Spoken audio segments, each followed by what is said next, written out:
Now, there are a lot of ways that you can use your budget to help you spend less on groceries. Some of what we're going to focus on today focuses on making sure that we have realistic grocery goals.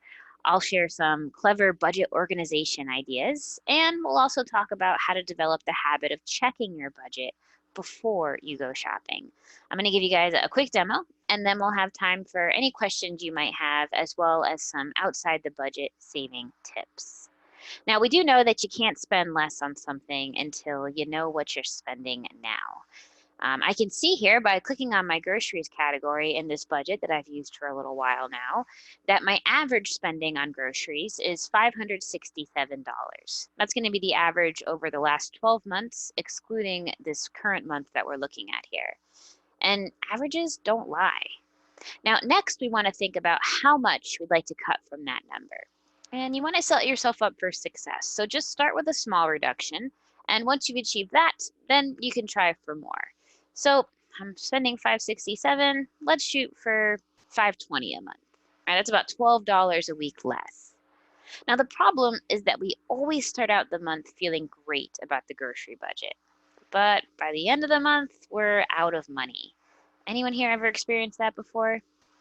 You feel like, queen of the grocery store when you walk in during the first week and you're stuck with a pack of ramen and $7 at the end of the month. Yeah, some hands are going up there.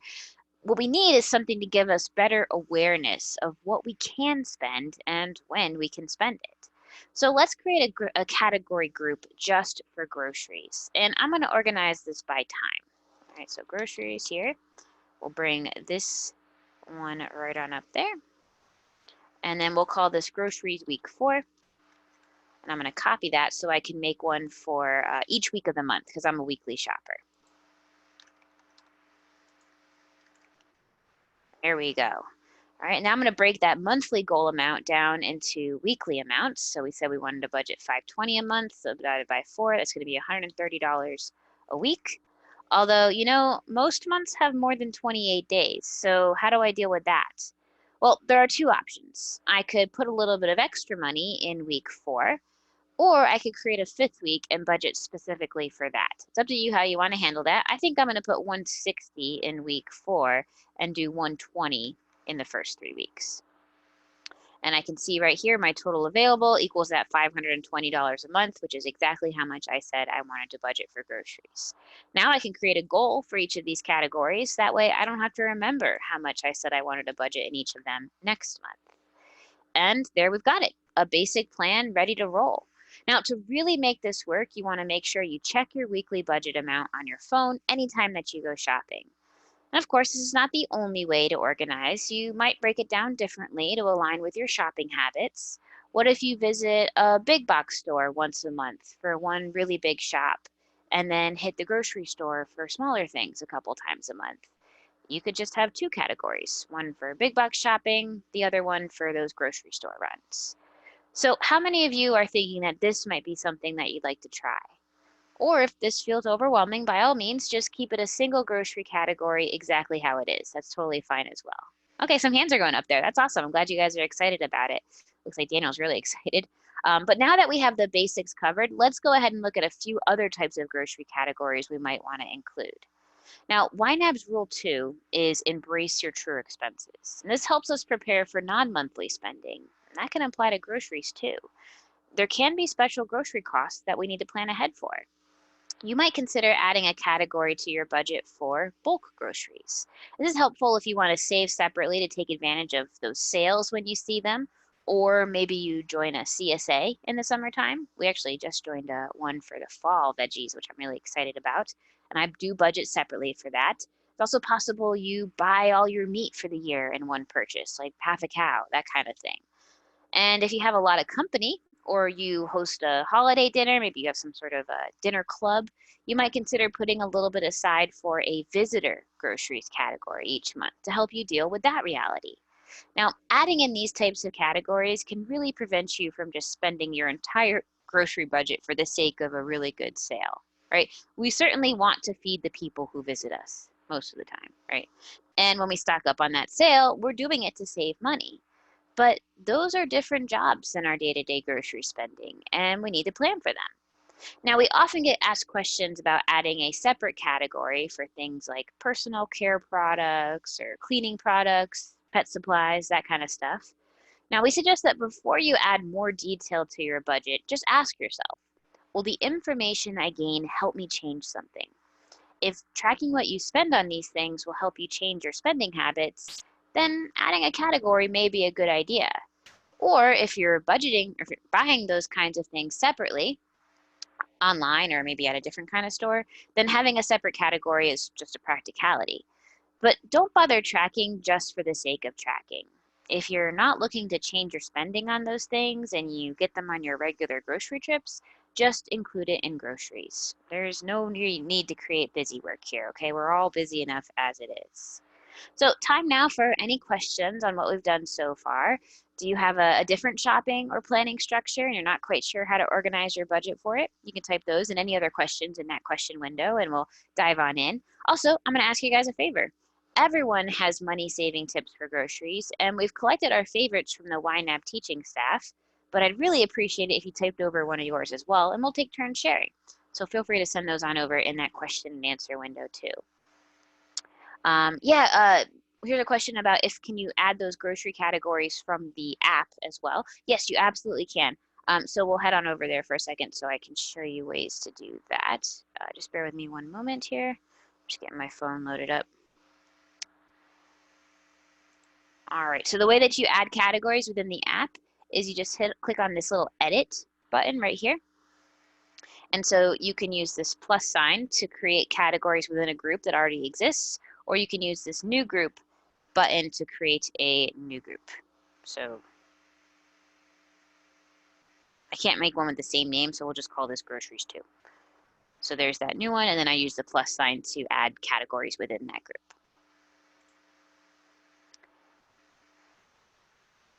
Jackie says, why would you not put the bulk groceries and visitors under the groceries category? You could. You absolutely could. Just drag those on up there. I would just add in the true expenses to acknowledge the fact that that is what they are, right? There's things that we might not spend money on every single month, but we know we're going to be spending money on eventually, so we're going to savor them because they are a true expense. The cool thing is that there's no budget police, so you can organize your budget however works best for you. Yeah, Christina says, my husband has business trip food expenses that need to be accounted for each week. Does he get reimbursed for those expenses, Christina? Because I would suggest putting those in a work expenses category. We actually have an entire article on reimbursements that I'll send to you. I'll actually send it to everybody in that question and answer window, or the chat window, sorry. All right, let's still jump over and learn some of those tips and tricks on ways to cut costs at the grocery store. I think my favorite one has to do with spending less, and that's this idea of emergency meals. Now, we save money for unexpected and even expected expenses that aren't regular, right? We save for emergencies. Well, you can prepare for food emergencies too. Like that feeling of, oh my gosh, I'm too tired and stressed to think about cooking, so let's order takeout. Have you guys ever had that feeling? I definitely have. That can be so expensive, right? So what's an emergency meal? They should be easy to make and delicious, something that you're always glad to eat. That could be pasta, garlic bread, and your favorite sauce. It could be cheeseburgers. It could even be frozen pizza. You want to have about a half dozen of these meals on hand all the time. And the key point, they don't have to be super cheap. This needs to be cheaper than takeout or a regular restaurant meal. We keep like those frozen Bertolli pastas in the freezer. They're really easy to heat up when you're hungry, or like you could also have like frozen veggie patties. Those go in the air fryer, ready in 10 minutes. Super easy peasy. And it saves you that cost of going to the restaurant when it isn't your priority. I'm certainly not suggesting you should never go out to eat. We love going out to eat. I just want it to be a time when that is your plan, right? Not out of necessity. Summer has a good tip here. Going to a store where you can buy bulk buy by weight of everyday items has helped me save money, and food plastic waste also. So if you use honey every day, you can buy a bottle for 16 ounces, or you can measure 8 ounces and save money that way. Awesome, Summer. That's a good point. Only buying what you need, definitely. And I think that planning and lists makes a big difference there too, right? If you make a list of first you meal plan, you know exactly what you're going to be eating during the week. Then you can make a shopping list based off of that meal plan. Then you only buy the things that you need. There's actually some really helpful apps that you can use for this as well if you're looking for some suggestions there. I really like this app called Paprika. It's a great place to store recipes. You can make shopping lists directly from them, and you can make your meal plan in there as well. There's another really fun one too called Flip. This one does a great job of helping you get those store sale inserts right there on your phone so you can plan your meals around what's on sale. And then Meal Lime is another one that is a personalized meal planning based on the number of people and any dietary restrictions you might have in your house. So they actually suggest recipes for your family, which is kind of cool. Um, Also, knowing what you spend before you pay for your groceries can really go a long way in helping you learn what you're going to be spending and if it's in line with your grocery budget. Some ways to do that would be to do some online shopping. That way, you know exactly how much your total is going to be before you check out. That can also prevent impulse purchases when you're at the store too, which is I'm pretty bad about that. I'm working on that actually. Those impulse. Oh, that looks good. I think I'll get that too, right? Doesn't happen when you shop online. Or this other idea of going to the store hungry, that causes me to buy snacks, things that we don't really need, also things that aren't the healthiest.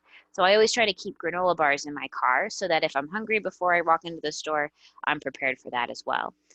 You can also use a calculator at the grocery store or like a clicker to keep track of how much the items are going to be as you add them into your cart.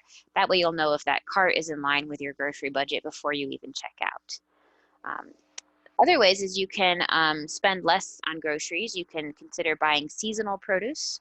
Going to the farmer's market helps a lot with that. You only get what's in season right now. If you buy fewer items, right, instead of trying to buy everything at once, maybe you choose a snack of the week and then rotate. Also, the store brand can save a little bit here and there, but sometimes those little wins add up over the long run. I find that the store brand usually tastes the same as the other one, the name brand item. And if it doesn't, I don't buy it again next time. So we slowly swap out things as we run out of them, you know, store brand for each item. And if it's not tolerable, then the next time, don't get the store brand one again. Really simple choices like that can make a big difference in the long run. So yeah, I appreciate you guys sending on over those tips and suggestions. They're always lots of fun. A couple other ones that I've collected over the past. I really like this subreddit thread. It's called Eat Cheap and Healthy. It's been a little quieter recently, but I find that it's a good one. And then here is a link to a funny, funny Facebook page called Struggle Meals. This guy is hilarious. He creates meals. I think it might be geared towards college students, but it can apply to anybody. And he creates meals for very minimal costs. And he has like this packet of like free condiments that he uses in the recipes. Of course, you could just use like a bottle of ketchup instead of a packet of ketchup, but it's enjoyable to watch. Also has some pretty cost-cutting tips and tricks in there that are pretty helpful. And then also, I really like this website, budgetbites.com, because they organize their recipes. They're all really good, by the way, but they organize them by how much they cost per serving. So you can customize how many people are in your household, and you'll see exactly how much that meal is going to be before you even make it, which is pretty awesome. So I want to thank you all for hanging out with me. I do hope that this has been helpful. This is the last workshop of the day. Yeah, I'm glad this was helpful for you, Daniel. He says, must spend less in Manhattan. I'm sure groceries are there. And, you know, that's why I always tell people we can't tell you exactly how much to spend on groceries. We don't know what the reasonable budget for you is because it's so different depending on where you live, the number of people in your family, your dietary restrictions. But using the tips can help everyone cut costs, no matter what your starting number is. So, and then Jackie asked, is it meal? It should be Meal Lime, Jackie, Lime, and that's an app. Look in the app store for that. All right, everyone. Thank you so much. Have a wonderful rest of your evening and a delicious dinner if it's dinner time where you are. And I sure hope to see you all another day. Take care for now. And as always, happy budgeting.